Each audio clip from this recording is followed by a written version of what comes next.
Welcome back. You're watching Checkpoint. Let's continue informing you. Now, Azimio la Umoja One Kenya leader Raila Odinga is expected to formally submit his AU Commission chairperson bid this week, as soon as the AU opens the application process beginning Monday.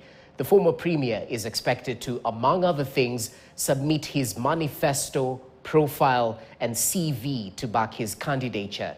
And as KTN's political affairs reporter Emmanuel Tor now explains, the recent entry to the race by Djibouti's Foreign Affairs Minister Mahmoud Ali Yusuf is set to complicate things even further for Odinga, bearing his immense experience and language advantage. 2 months after throwing his hat in the ring for the Africa Union Commission chairperson position,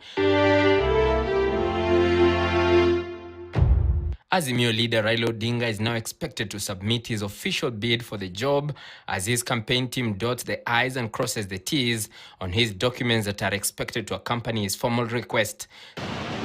Sources indicate that the panel of eminent persons, which was formed last week, has been meeting to plan for the process leading to the elections of February 2025. The 4 panelists drawn from the East, West, South and Central Africa will this week formally put out the notice announcing the vacancies for the AU Commission.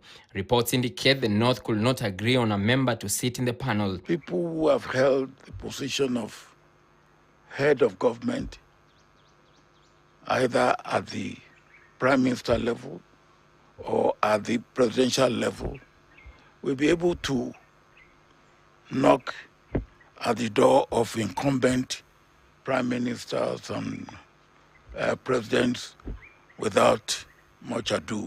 The advertisements will run for a month, the end of which will mark the deadline for submission. The Odinga campaign team, which brings together seasoned diplomats and the Ministry of Foreign Affairs officials, is finalizing the former Prime Minister's documents in preparation for submission. The opposition leader's handlers say they will submit soon after the notification. The documents to be submitted virtually include the candidate manifesto, which include his vision, mission and priorities, and the profile of the candidate highlighting his qualifications, experience and qualities.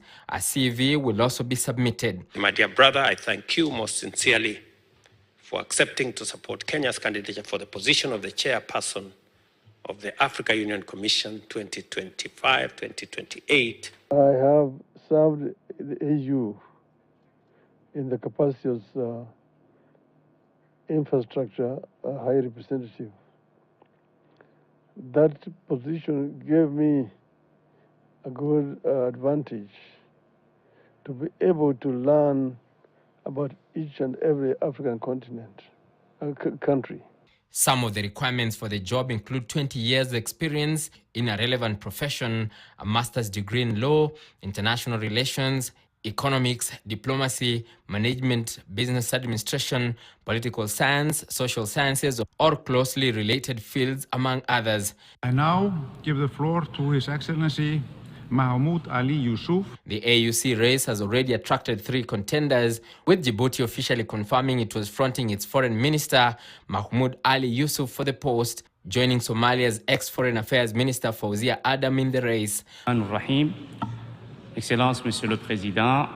Mahmoud, a seasoned career diplomat and a multilingual Djiboutian fluent in French, English and Arabic, is seen as targeting the over 20 francophone countries, about 8 Arabic countries, among other English-speaking countries who will participate in next year's elections. The language advantage, alongside his close to 30 years of experience in dealing with AU matters, is seen as a threat to Odinga's candidature and is already causing jitters in the East African voting bloc that had promised to back Odinga. It is not the first time Djibouti is complicating things for Kenya. In 2017, when Kenya fronted a candidate for the AUC chairperson's position, Djibouti was also in the ticket, gunning for the deputy chair position. Emmanuel Tor, KTN News, Nairobi. Back to the local political scene.